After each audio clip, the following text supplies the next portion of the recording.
जी इस पर जवाब देंगे। शर्मा जी, कंधार कांड का जिक्र कर रहे हैं, यहाँ 26 निर्दोष लोग मारे गए, आपने ऑपरेशन सिंदूर किया, लेकिन उस दौरान वो कह रहे कि आपने ही तो छोड़ने का काम किया था उन आतंकवादियों को, उन बड़े बड़े आतंकी आकाओं को। जवाब दीजिए, ये राजनीतिक गलती आप लोगों की तरफ से जो की गई और साथ ही सीज फायर किन शर्तों पर हुआ है, बार बार पवन खेड़ा जवाब मांग रहे हैं, क्यों नहीं दे रहे? नमस्कार, जय श्री राम। देखिए, अभी जो हमारे मित्र बातें कर रहे थे, मैं थोड़ी सी इनकी हिस्ट्री बता देता हूँ, इनकी लीडरशिप की वीकनेस भी बता देता हूँ, कंफ्यूज भी बता देता हूँ, कंफ्यूजन भी बता देता हूँ। कीजिए प्लीज। हमारा देश, सॉरी बोलिए सर, प्लीज कंटिन्यू। देखिए, हमारा देश डिवाइड होता है, धर्म के आधार पर डिवाइड होता है, लेकिन भारत को सेकुलर रखा जाता है, वो कांग्रेस की वजह से रखा जाता है। भारत में वन साइडेड सिर्फ और सिर्फ हिंदुओं के लिए कायदे कानून बनाए जाते हैं, बाकी लोगों के लिए नहीं। ये भी कांग्रेस की वजह से। संविधान में लिखा गया था कि जितनी भी कुप्रथाएं चाहे किसी में भी हो, सबका समापन होना चाहिए, लेकिन सिर्फ और सिर्फ इनको हिंदुओं में कुप्रथा दिखाई दी, बाकी जगह नहीं दी, और उनको छोड़ दिया गया क्योंकि वहां पे अपीजमेंट की पॉलिटिक्स थी।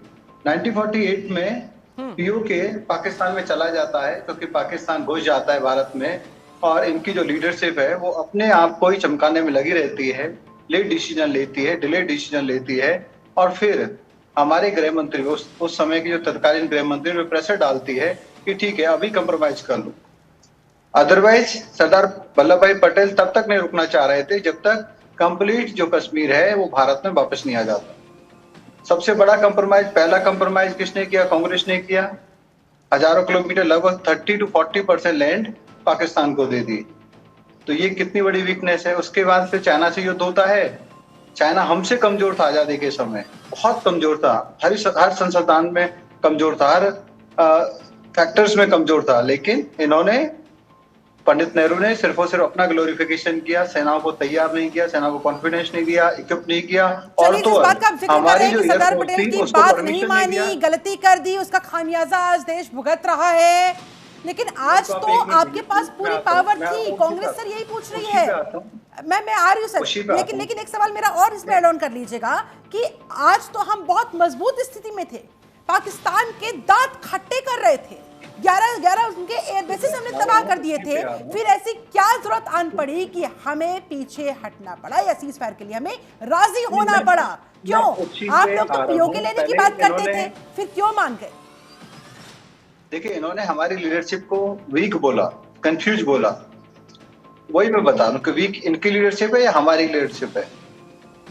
चाइना के साथ युद्ध हुआ, हमारे लगभग 35 से 40 हजार किलोमीटर जो हमारी जमीन है वो चाइना के पास चली गई। 1971 में वार हुई, उस वार में भारत की सेना पाकिस्तान के अंदर तक, मतलब उसकी छाती तक घुस गई थी। हजारों किलोमीटर जमीन पाकिस्तान की हमारे पास थी, 90,000 से ज्यादा हमारे पास थे, लेकिन इंदिरा जी टेबल पे सब कुछ हार गई।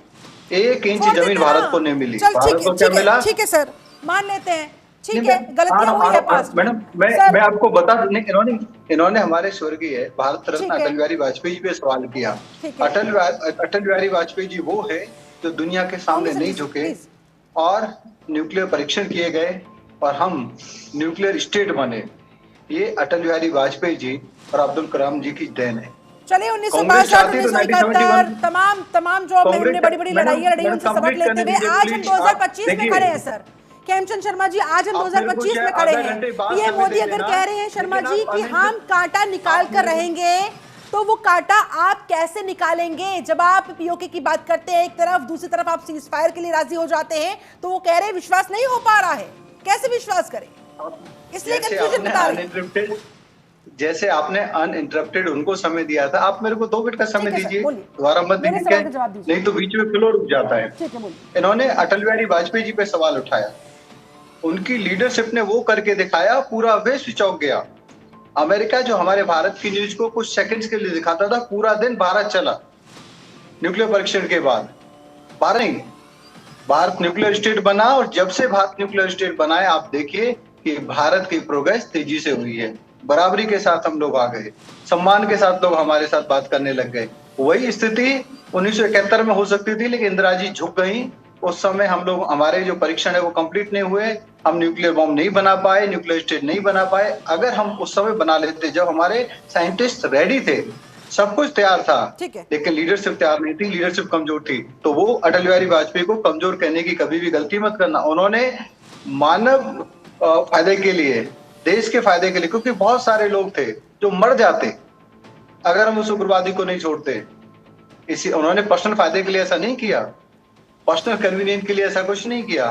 तो उसको जिस तरीके से आप प्रोजेक्ट कर रहे हो बिल्कुल गलत है। अब आ रहा प्लीज सुन लीजिए।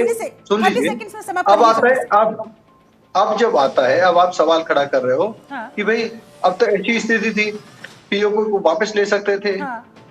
क्या पीओके को वापस लेने का मुहिम स्पॉन्टेनियसली खड़ा हो जाता?